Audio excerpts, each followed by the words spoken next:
Hello hello hello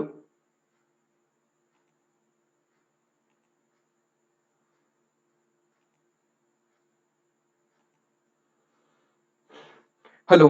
welcome to Path Creator Academy. Hello everyone.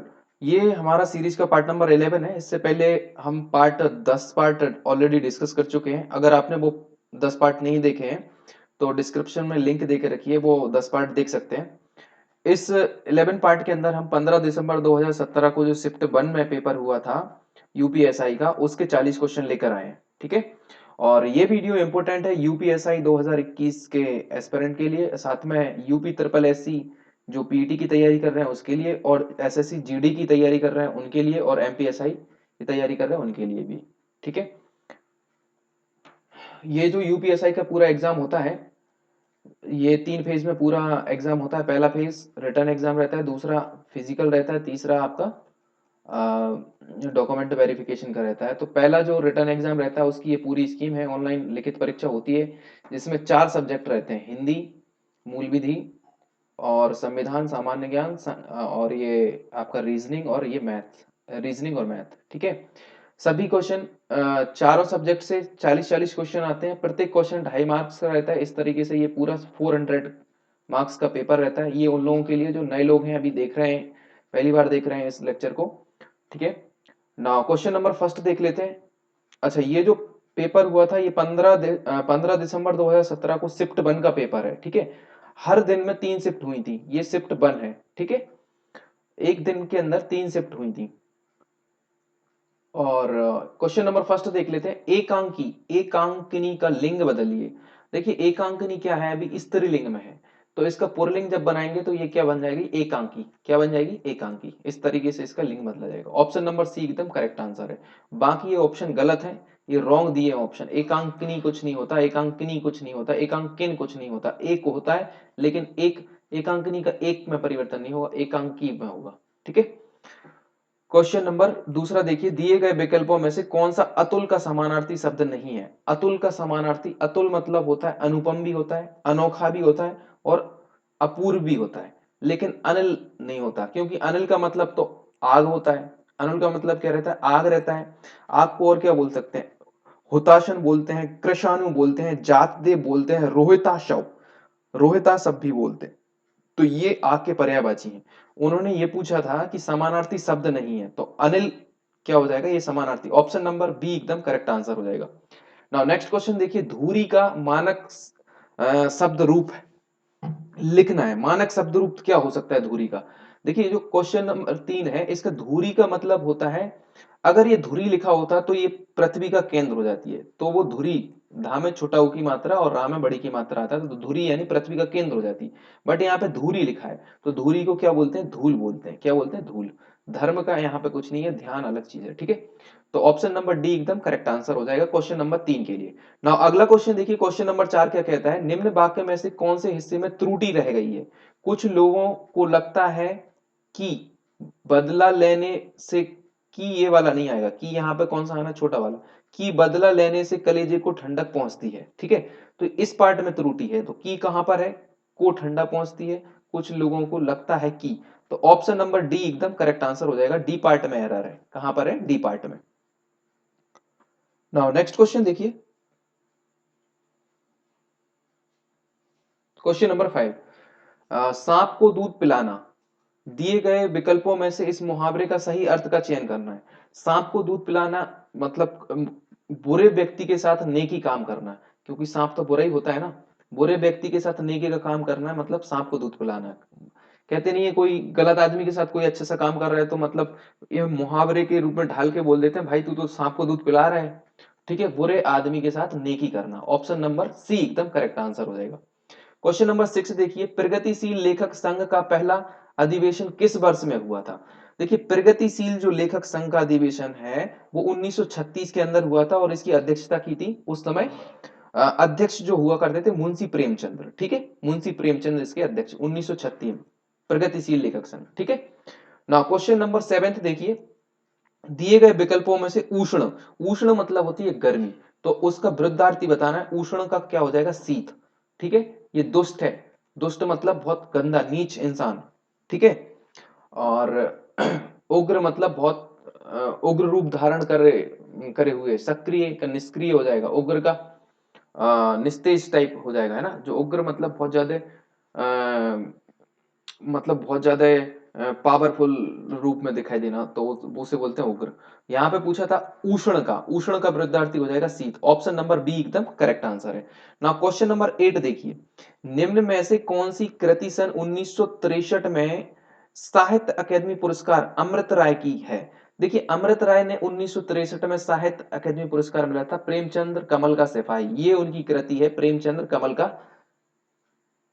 सिपाही। ठीक है। और ये ऊपर जो कृति है निराला की साहित्य साधना, ये रामविलास शर्मा के द्वारा लिखी गई है। किसके द्वारा? रामविलास शर्मा के द्वारा। और ये मुक्ति बोध है, ये जैनेन्द्र के द्वारा लिखी गई है। और ये राग दरबारी जो है श्रीलाल शुक्ल, श्रीलाल शुक्ल ने कौन सी लिखी है? राग दरबारी, श्रीलाल शुक्ल। किसने लिखी है? श्रीलाल शुक्ल। और मुक्ति बोध लिखी है जैनेन्द्र ने। और निराला की साहित्य साधना, ये निराला की साहित्य साधना लिखी है रामविलास शर्मा ने। किसने? रामविलास शर्मा जी ने। ठीक है। और इसका करेक्ट आंसर है अमृत राय की कृति कौन सी होगी? प्रेमचंद्र कमल का सिपाही, प्रेमचंद्र कमल का सिपाही। ठीक है। ऑप्शन नंबर बी एकदम करेक्ट आंसर है।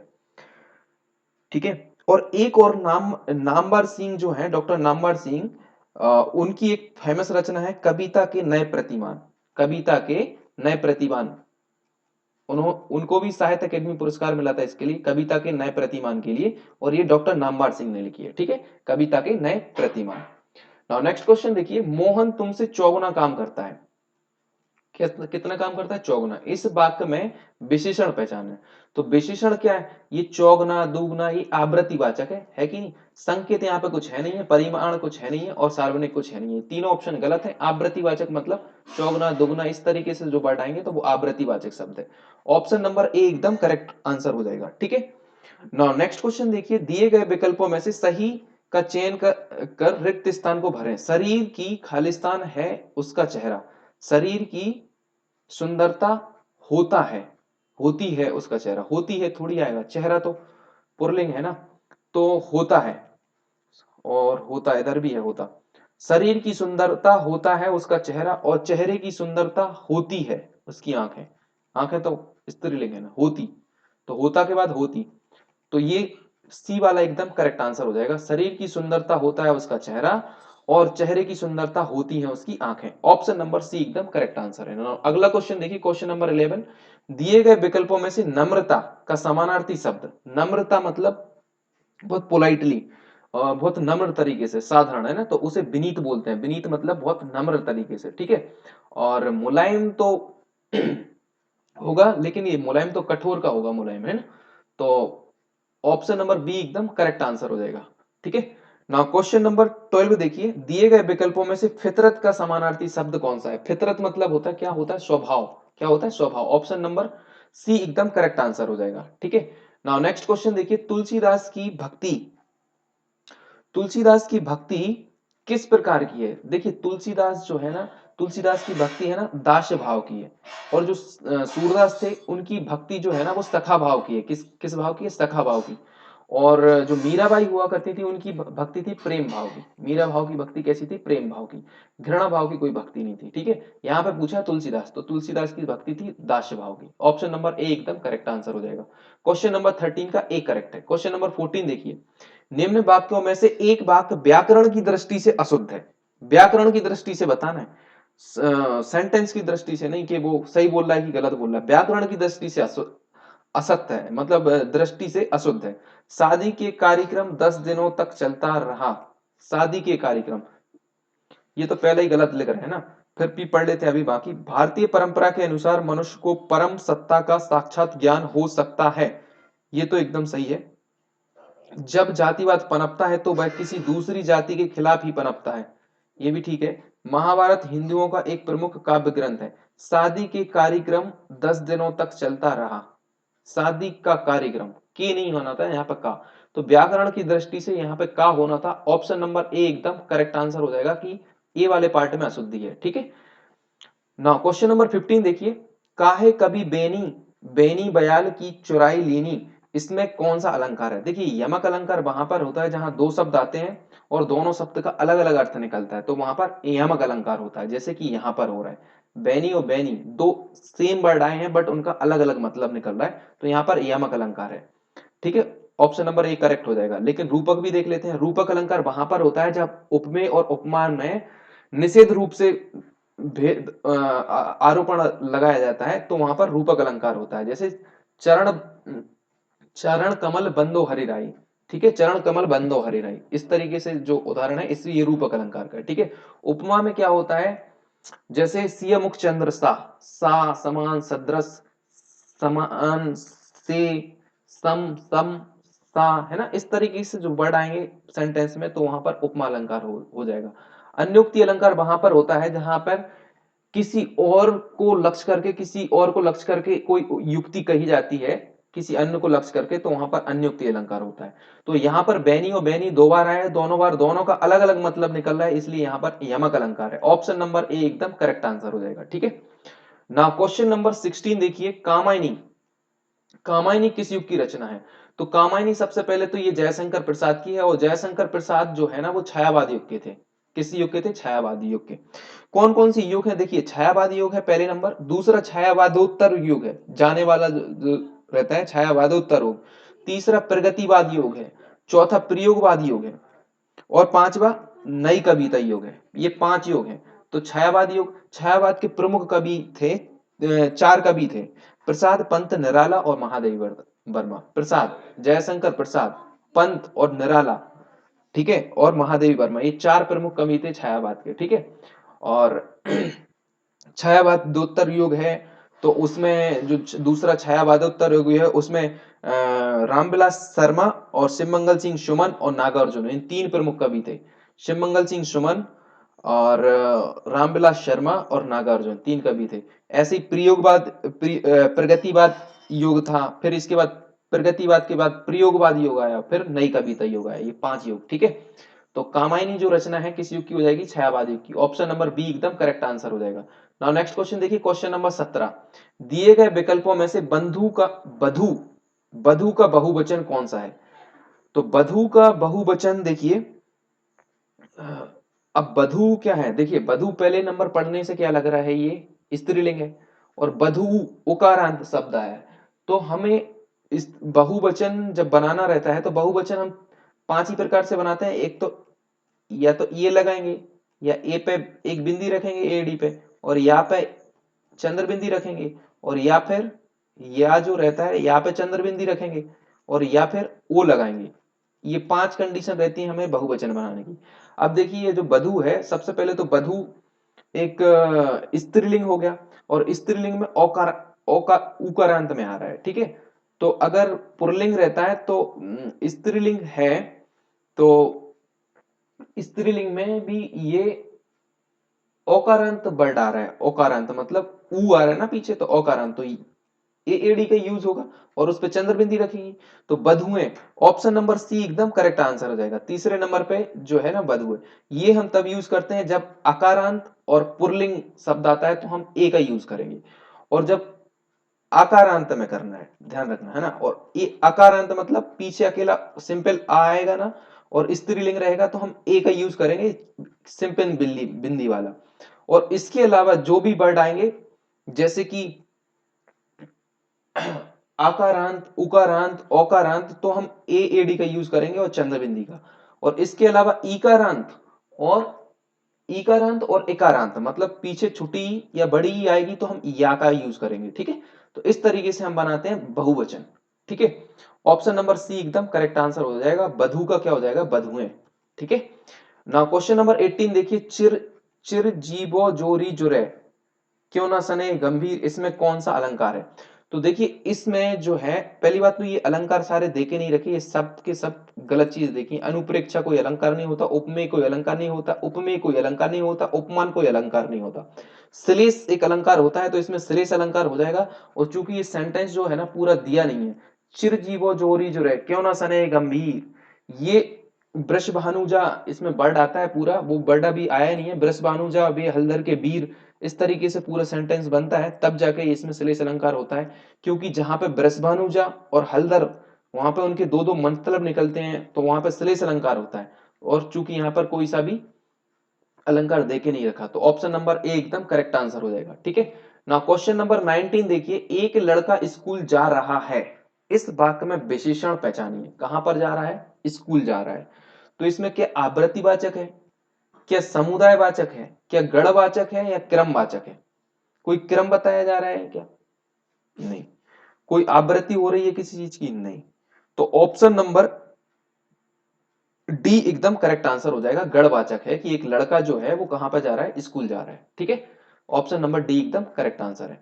ना क्वेश्चन नंबर 20 देखिए, दिए गए विकल्पों में से सही का चयन चयन कर रिक्त स्थान को भरें। विश्व में खालिस्तान 5 व्यक्तियों में से 4 व्यक्ति, हर 5 व्यक्तियों में से, या फिर आज 5 व्यक्तियों में, प्रत्येक 5 व्यक्तियों में से, प्रत्येक 5 व्यक्तियों में से, या विश्व में पैदा 5 व्यक्तियों में से 4 व्यक्ति विकास मुक्त देश में रहते हैं, विकासशील देश में रहते हैं, विकासशील देश में।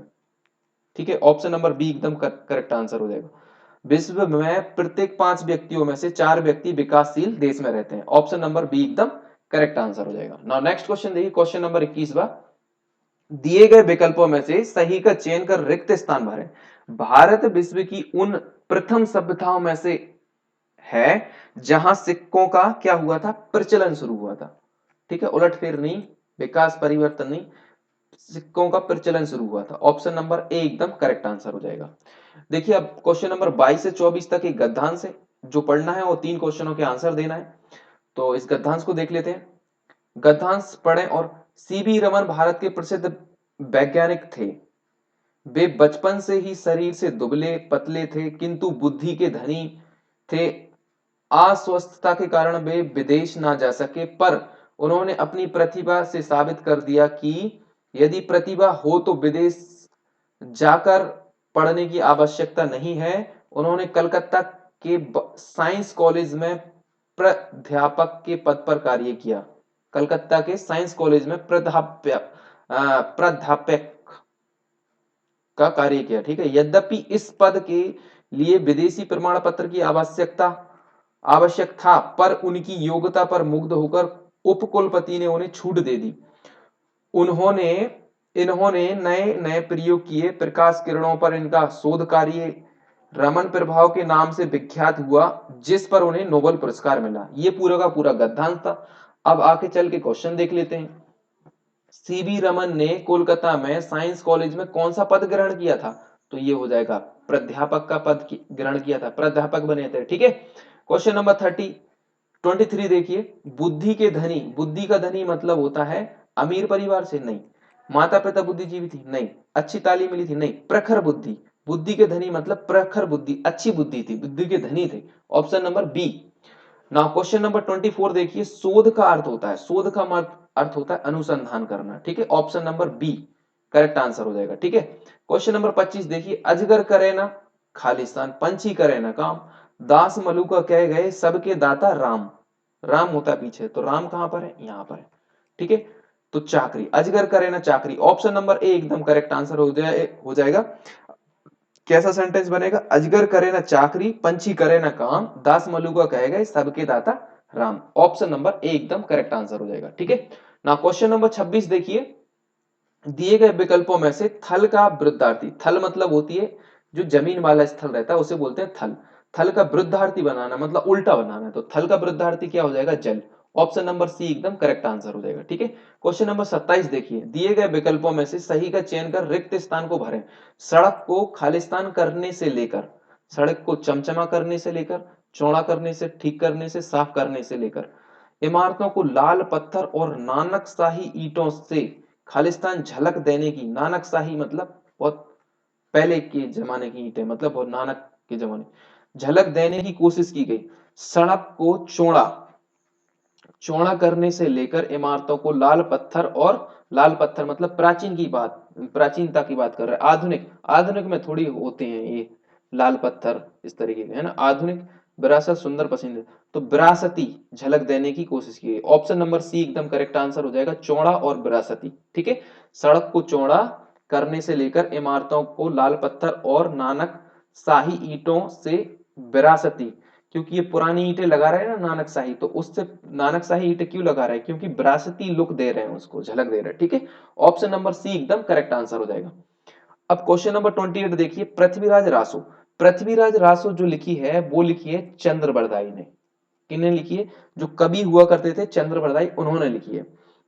और ये सारंगधर जो लिखी है, सारंगधर, ये जो रचना लिखी है, रचनाकार जो हैं सारंगधर, सारंगधर जो रचनाकार है, इन्होंने एक रचना लिखी है, उसका नाम है हमीर रासो। क्या नाम है? हमीर रासो, हमीर रासो सारंगधर।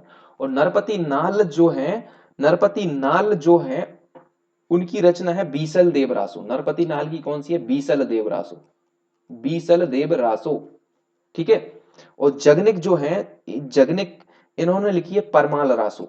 आलाकंड भी जिसे बोलते हैं परमाल रासो, जगनिक ने लिखी है परमाल रासो। ठीक है, परमाल रासो। और नरपति नाल ने लिखी है बीसल देव रासो। और शारंगधर ने लिखी है, शारंगधर ने लिखी है हमीर रासो। और जो इनकी अप्राप्त है, पूरी कंप्लीट नहीं है ये, हमीर रासो सारंगधर की। ठीक है। और पृथ्वीराज रासो जो लिखी है, किस कवि की रचना है? तो ये चंद्रबरदाई जी की है। किसकी है? चंद्रबरदाई। चंद्रबरदाई जो कवि हुए थे, उन्होंने लिखा था पृथ्वीराज रासो। ठीक है। नाउ क्वेश्चन नंबर 29 देखिए, जहां जड़ पर चेतन का आरोप होता है वहां कौन सा अलंकार होता है? जहां पर जड़ जड़ पर चेतन का आरोप होता है वहां पर मानवीयकरण, मानवीकरण जो अलंकार रहता है वो होता है। मानवीकरण में होता क्या है? जैसे कि कोई बेजान चीजों की तुलना जो है ना वो जान वाली चीजों से करते हैं। जैसे आए बसंत महंत, आए बसंत महंत, एक एग्जांपल है आए बसंत महंत। तो बसंत जो आ रहा है वो महंत के समान की उपमा दे दी है। महंत मतलब होते हैं कोई साधु महात्मा, उनके जैसे। तो अब देखो बसंत जो है ना वो कोई जान वाली चीज नहीं है, समझदार चीज नहीं है, एक मौसम है, लेकिन उनकी संज्ञा दे दी वहां पर महात्मा की। तो आए बसंत महंत। और एक और एग्जांपल, जैसे बूढ़े पीपल ने आगे बढ़कर जोहार की।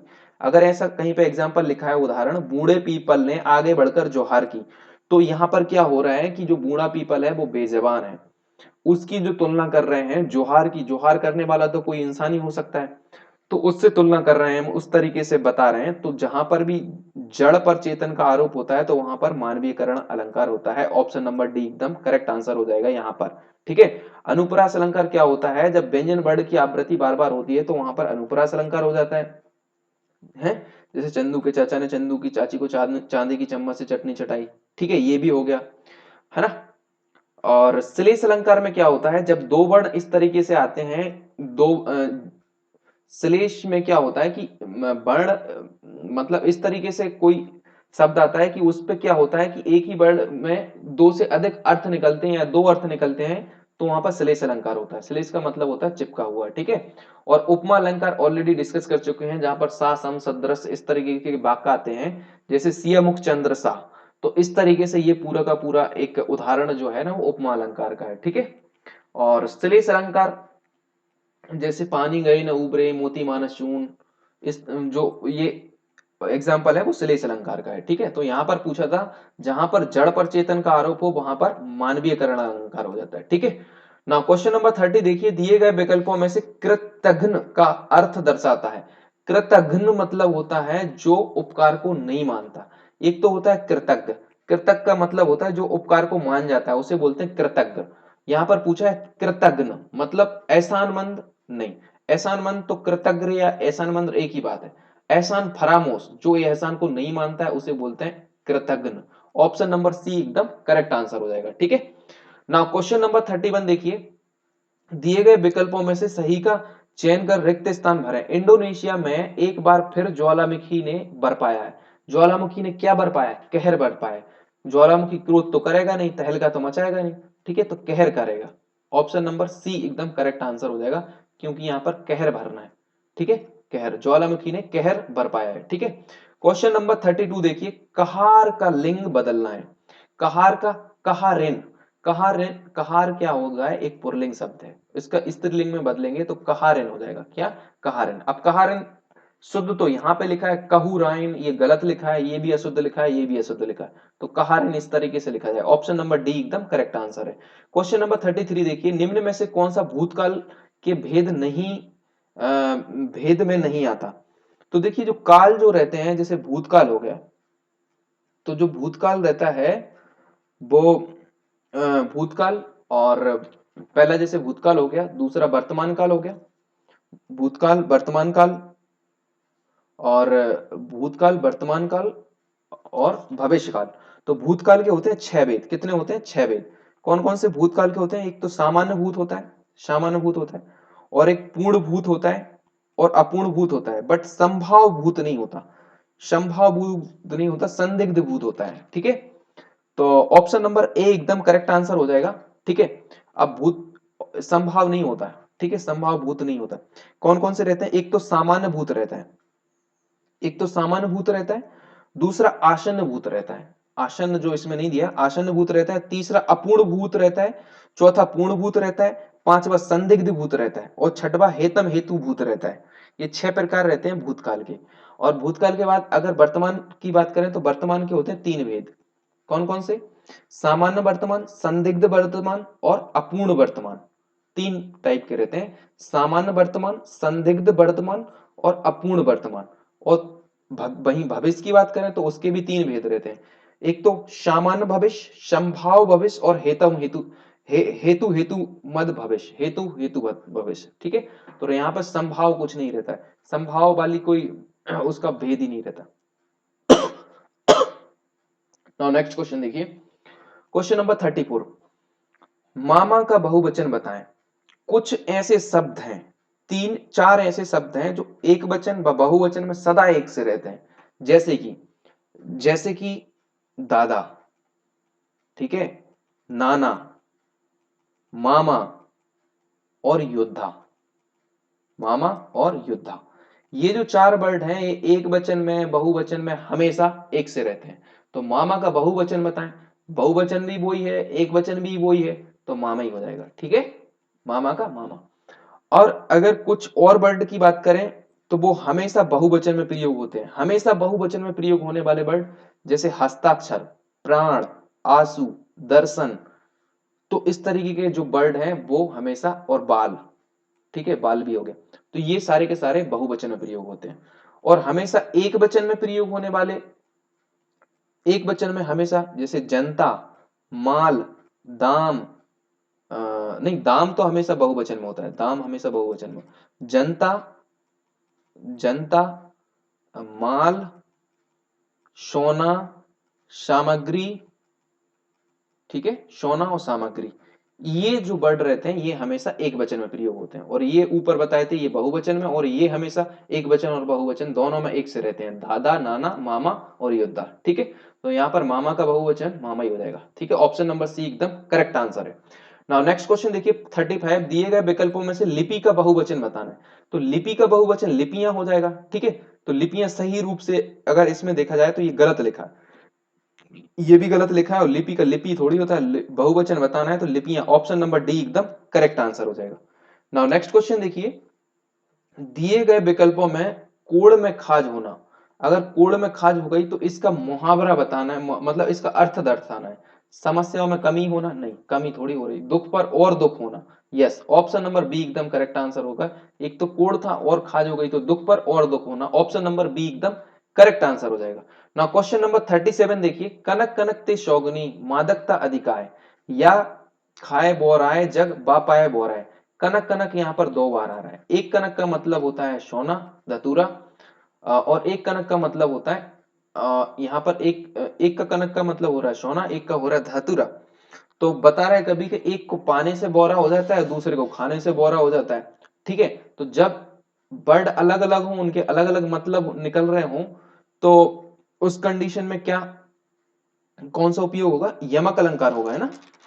37 का बी करेक्ट आंसर हो जाएगा, यमक अलंकार। दोनों के अलग अलग अर्थ निकल रहे हैं और दोनों अलग हैं। ठीक है, श्लेष में क्या होता है, वर्ड एक ही रहता है, उसके अलग, उसी के अर्थ अलग अलग निकलते, तो वहां पर श्लेष अलंकार होता है। और यमक में क्या है, 2 वर्ड है, उन दोनों के अलग अलग अर्थ निकल रहे हैं, तो यमक अलंकार होगा। ठीक है, अब उपमा अलंकार क्या होता है, जहां पर सा सम सदृश इस तरीके के वर्ड आते हैं तो वहां पर उपमा अलंकार होता है। अनुप्रास अलंकार में व्यंजन वर्ण की आवृत्ति बार बार होती है तो वहां पर अनुप्रास अलंकार होता है। ठीक है, नाउ इसका 37 का करेक्ट आंसर हो जाएगा बी, और 36 का करेक्ट आंसर हो जाएगा बी।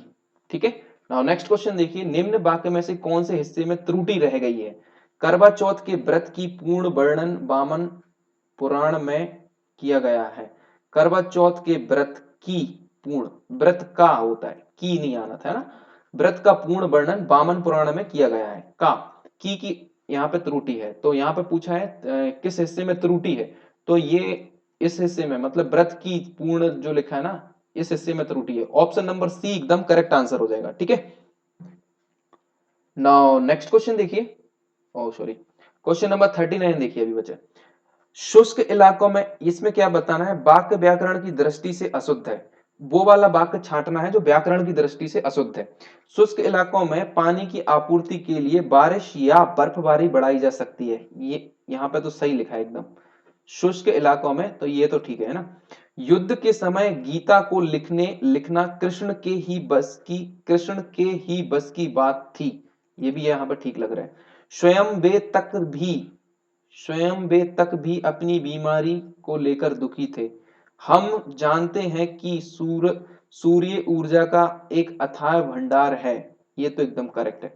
स्वयं वे तक भी, स्वयं वे तक भी नहीं, स्वयं वे भी अपनी बीमारी को लेकर पीड़ित थे, तक की जरूरत तो है ही नहीं, स्वयं स्वयं वे भी अपनी बीमारी को लेकर तो ऑप्शन नंबर सी एकदम करेक्ट है। इस पार्ट में एरर है, ये तक की जरूरत नहीं है यहाँ पर। ठीक है, नाउ नेक्स्ट क्वेश्चन देखिए, किन्नर देश यात्रा संस्मरण के लेखक कौन है।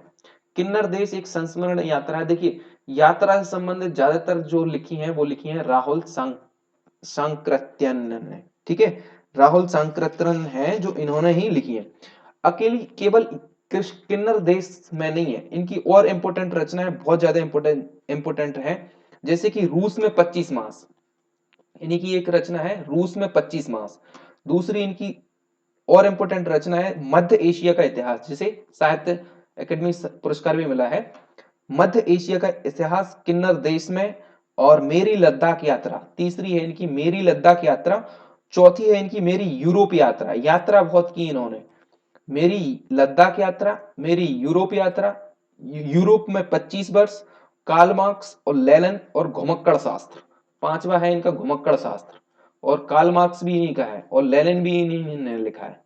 तो ये इनकी घुमक्कड़ शास्त्र भी इन्होंने लिखा है। तो ये इनकी प्रमुख प्रमुख 6-7 रचना है। ठीक है, ये हो गए राहुल सांकृत्यन। भगवती चरण शर्मा, भगवती चरण शर्मा की सबसे इंपोर्टेंट उपन्यास है भूले बिसरे चित्र, जिसके लिए साहित्य अकेडमी पुरस्कार मिला है। भगवती चरण शर्मा, तो इनकी कौन सा है, भूले बिसरे चित्र, और कहीं ना जाए का कहिए। पहले तो ये हो गया भूले बिसरे चित्र, दूसरा हो गया कहीं ना जाए का कहिए, ठीक है, और तीसरा हो गया सबसे बड़ा आदमी। सबसे बड़ा आदमी है, तीन इंपोर्टेंट इनकी प्रमुख प्रमुख रचना हो गई। पहला क्या, भूले बिसरे चित्र, कहीं ना जाए कहा कहिए, और सबसे बड़ा आदमी, ये तीन इनके भगवती चरण शर्मा की प्रमुख रचनाएं हो गई। ठीक है, राहुल संकृत निपटी गए। आप सुमित्रानंदन पंत देख लीजिए, सुमित्रानंदन पंत की तो बहुत ज्यादा इंपॉर्टेंट रचना है, जैसे कि चिदम्बरा एक हो गई सबसे पहले 1968 में, जिसको ज्ञानपीठ पुरस्कार मिला था, चिदम्बरा हो गई। दूसरा ज्योतिष्णा हो गई। ठीक है, तीसरी जो इनकी इंपोर्टेंट रचना है काला और बूढ़ा चांद। ठीक है, चौथी जो इनकी इंपोर्टेंट रचना है वो है बाणी। पांचवी है गुंजन, बाणी गुंजन, युगांतर, और छठवीं है लोकायतन। लोकायतन बहुत इंपॉर्टेंट है इनकी रचना, लोकायतन, और शिल्प और दर्शन, और एक ज्योतिषना, ज्योतिषना तो पहले बताए, शिल्प और दर्शन, और वीणा और पल्लव गुंजन। वीणा, पल्लव, सातवीं है मान लो, आठवां गुंजन, और नवा पल्लव। तो ये इनकी 9 प्रमुख रचना हो गई सुमित्रानंदन पंत की। ठीक है, अब लास्ट जो बचे हैं माखनलाल चतुर्वेदी। माखनलाल चतुर्वेदी की एक तो हिम तरंगणी है जो 1955 में पहली बार इन्हें साहित्य अकेडमी पुरस्कार मिला। पहली तो हो गई हिम तरंगणी, दूसरा क्या हो गया, गरीब देवता, अमीर देवता, साहित्य देवता, ये तीनों इनकी इंपोर्टेंट रचना है, तो वो भी तीनों इंपोर्टेंट हो गई। तो माखनलाल चतुर्वेदी की 3 और 2, ये 5 5 रचना हो गई है ना, हिम तरंगनी हो गया है ना, और कौन बचे हैं, हाँ अभी कंप्लीट है। ठीक है, नाउ ये लास्ट क्वेश्चन था। आई होप ये वीडियो पसंद आया होगा आपको। ये पार्ट नंबर 11 यहाँ पर खत्म होता है, और बहुत जल्दी ही अगले पार्ट नंबर 12 में मिलेंगे। Thank you very much for watching.